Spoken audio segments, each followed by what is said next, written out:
everybody, and welcome to the Tournament Center. I'm Brian David Marshall. I'm here with Jake Van Lunen, daily MTG columnist, Channel Fireball columnist, occasional Grand Prix commentator, and coverage writer.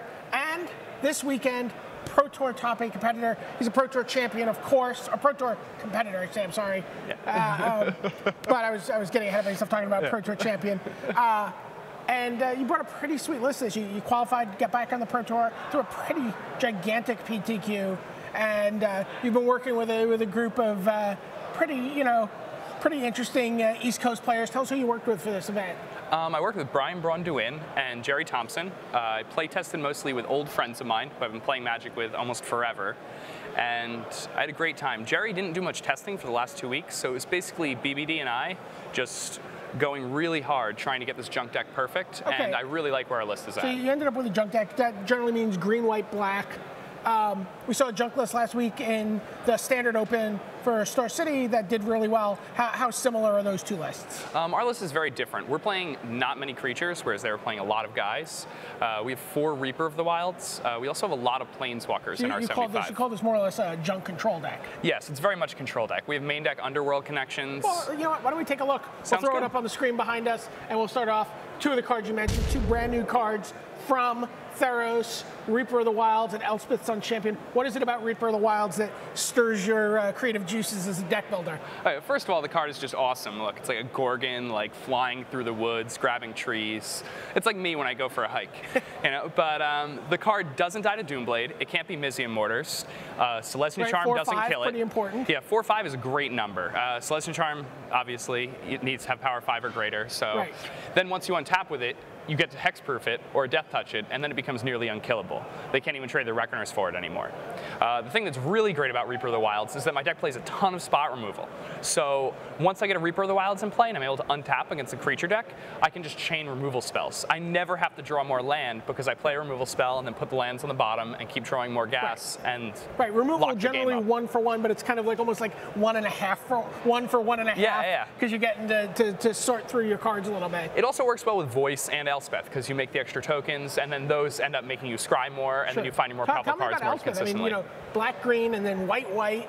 This is, you know, we've seen a lot of devoted decks this weekend. You're playing the field here. Yeah.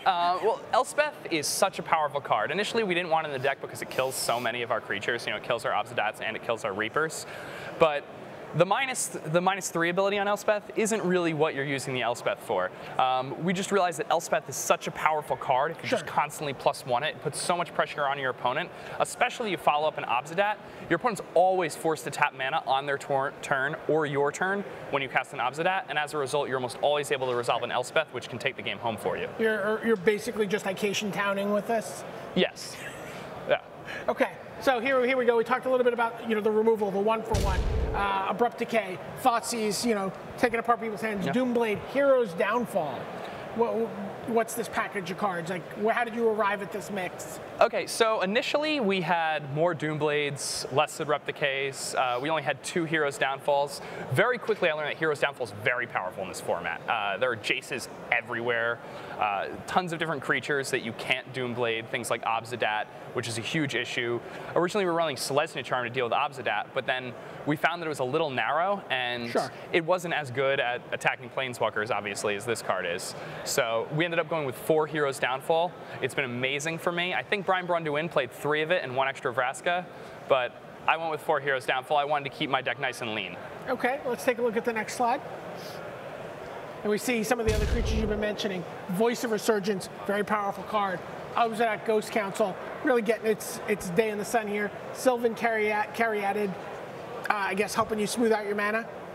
Yeah, I mean, Sylvan Caryatid just makes you have more powerful draws. Like, a lot of your cards are very expensive, so you want to be able to do things like turn 3 Reaper, turn 4 Obzedat, turn 4 Vraska.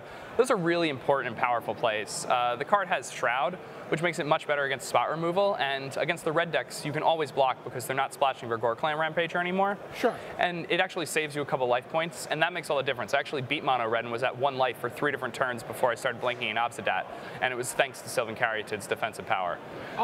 Voice of Resurgence, I believe this to be the most powerful card in Standard. Going into this Pro Tour, I wanted to play for Voice of Resurgence, and that was my #1 thing going into testing. So, what makes it so? I mean, what is it for people who haven't played with this card that is so compelling to you? It's almost always a 2-for-1. There are very rare situations where your opponent can just 1-for-1 and deal with it, and if they do, they're almost always spending more mana than you spent on the Voice. It's incredibly strong against the most aggressive decks and the most controlling decks, and the decks that are in the middle are decks that are very weak to my removal Reaper package. So. Okay. And then Scavenging Ooze is just, you know, he's like the super. He comes in and fixes whatever you need to fix. Yeah, gain a little life, get that creature out of the graveyard. Yeah, block a soldier, the Pantheon that your deck is super cold to. You know, it's pretty good. Awesome. Yeah, blocking soldier, the Pantheon is becoming increasingly important. And here we see Underworld Connections in your main deck. Yep.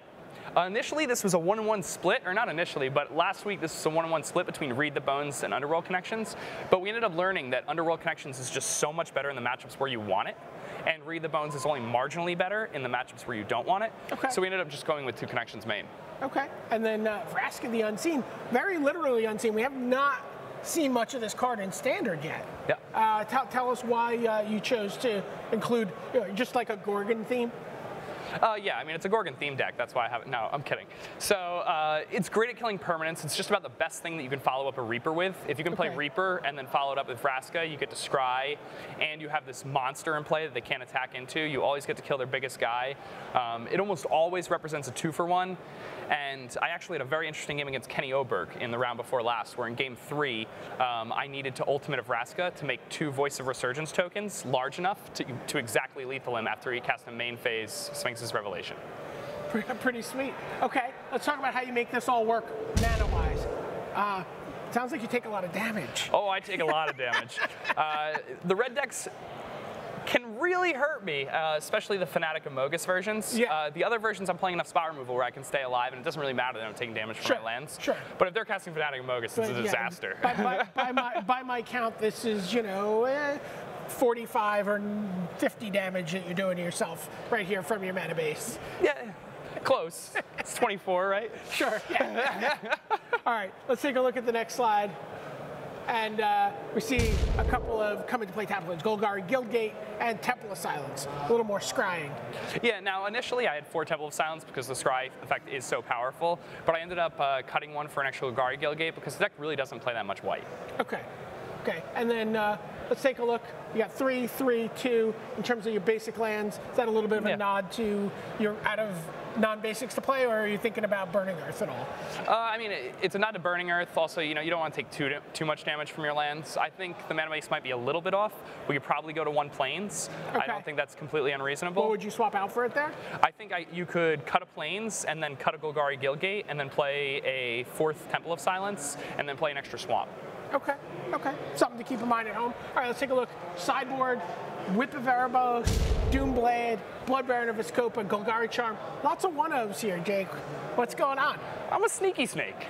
You know, when I play against one guy and he goes and tells his teammates about what I sideboarded in against him, then the next guy, it's a completely different ballgame.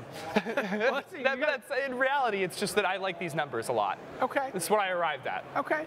And so here we see again, one Pithing Needle, 1 Underworld Connections, 1 Thoughtseize. Normally we can cover a sideboard in 2 slides, but we do have to go to a 3rd slide to get everything. Centaur Healer, this is a card I saw you playing with the last couple of rounds out of your sideboard. Where are you bringing that in?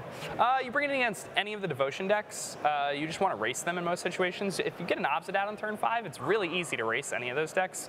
He just does a lot of work. You know, it's a 9-point swing every turn. Speaking of getting an Obzedat, Lifebane Zombie. You can get an Obzedat out of their hand. Yeah, Lifebane Zombie is a nod to Obzedat and Blood Baron of Vizkopa, which is the best card against my deck. Okay, and then again, Vraska the Unseen, you're bringing a 2nd copy in. Is that good? Yeah, if they have Jaces, I'm bringing in a 2nd copy of Vraska. Right, because she fights Planeswalkers better than any other Planeswalker, right? Correct. Okay, well there you have it. It's Jake Van Lunen's junk deck. Jake Van Lunen, Brian David Marshall, the Tournament Center. Sending it back to the deck.